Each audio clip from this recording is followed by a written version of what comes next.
Hi, good morning, good evening to everyone who is watching this video.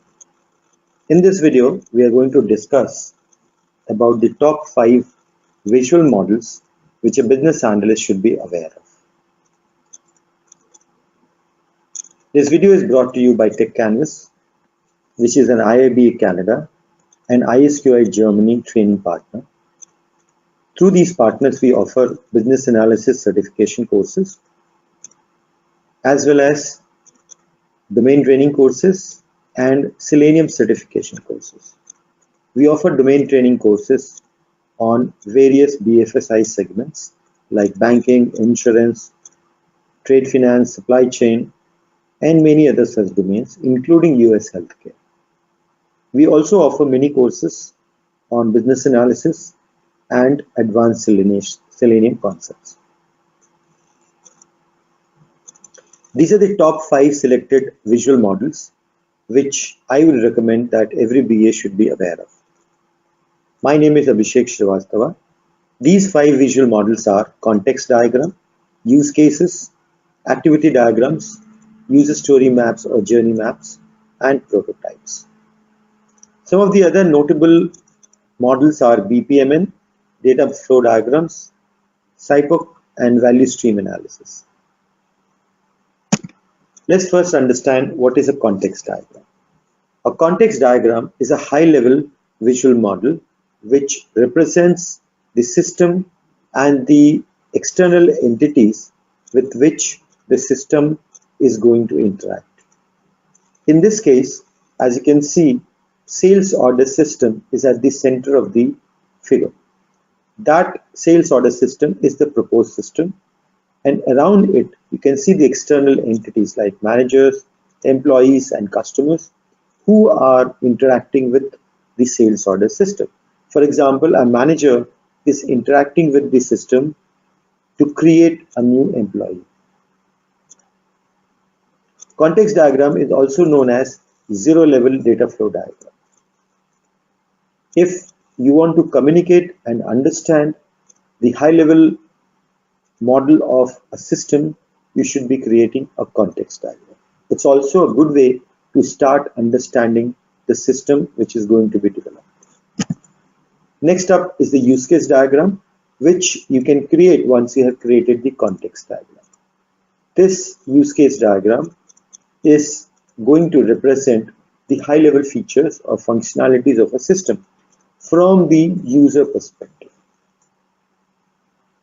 So, for example, in an e-commerce website for selling books, you will have requirements like searching for book, confirmation of payment once the payment has been made. The users can also view the orders. These things are represented as use cases inside a rectangular boundary, which also depicts the boundaries of the proposed system. The human-like images basically represent the external entities, or also known as actors, which represent the interactions with the system. The actors could be human beings or it could be another system. In UML modeling, use case diagrams are central to all the other UML diagrams. So when you are using UML modeling for any system, you first need to create use case diagrams. Please note that use case diagrams can also be made even if you are not using other UML diagrams. Next up, another UML diagram is called activity diagrams, which is very similar to a flowchart. However, there are certain differences in which UML diagrams add a few features to the activity diagrams. One of the features is use of swim lanes. The vertical lines here show the swim lanes. Swim lanes are nothing but a way to represent which actor is performing a step in a process and what exactly they are doing. So by adding this feature, we can just look at the activity diagram and determine which external entity is participant in the process and what exactly they are doing. Activity diagram is a type of process modeling or process model, just like a flowchart or BPMN and some other notable visual models. Next up is the user story map. It's again a high-level diagram which represents the mapping of user stories, the tasks for a particular process or a system. If you look at the top row, from left to right, we represent a process where each step is part of the process. Or we can also think of it as how a user will be interacting with the system to complete the task. Like for example, in an e-commerce website, typically a user starts by searching for a particular product. Then they can go review the product details, compare the products with other products, other similar products, then make a decision to add it to the shopping cart and go on to make the payment. Next up is user story or journey maps. User story or journey maps is a very nice but high-level representation of how a user interacts with the system. As you can see in the image, the top row represents the steps involved in the way a user is interacting with the system. For example, when you think about an e-commerce website like Flipkart or Amazon, how will you go and interact with the website? You'll first go and search for the product. Then if you like it, you will see the details or you can compare it with similar products. And then you will decide to add it to the shopping cart to buy.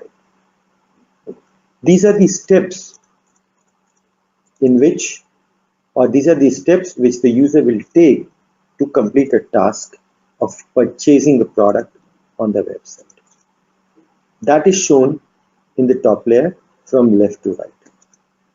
Below that, vertically, we see what are the different options or tasks for each step. For example, if you're searching for a product, how will you search for a product?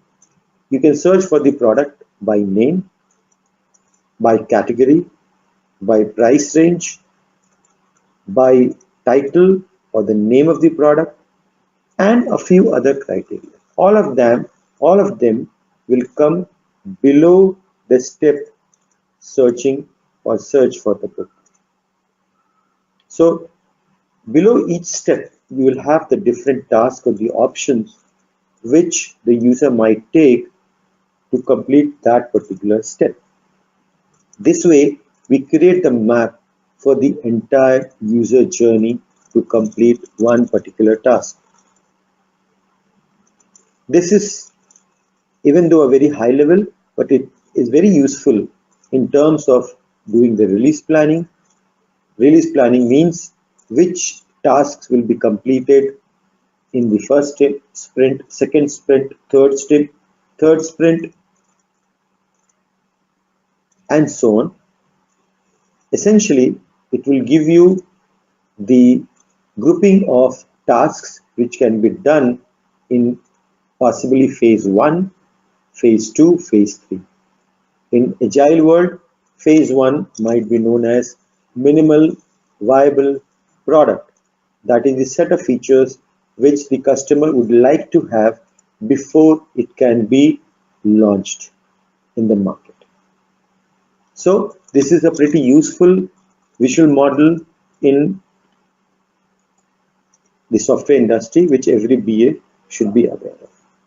Last but not the least is the prototypes. Of all the visual models which we have discussed so far, prototypes is the most detailed visual model. It represents every bit of information for a possible screen or user interface. We can create prototypes by using a simple piece of paper and pen, or we can create a highly sophisticated, high fidelity prototype by using HTML tools or the programming tools like .NET or Java. These were the top 5 visual models which in my view, are the most important visual models every BA should be aware of. Of course, there are many other visual models which are also used in specific cases. They are as popular and powerful as these, but these are the most generically used visual models. Thanks for being part of this presentation. Watch out this space for the next video. Thanks.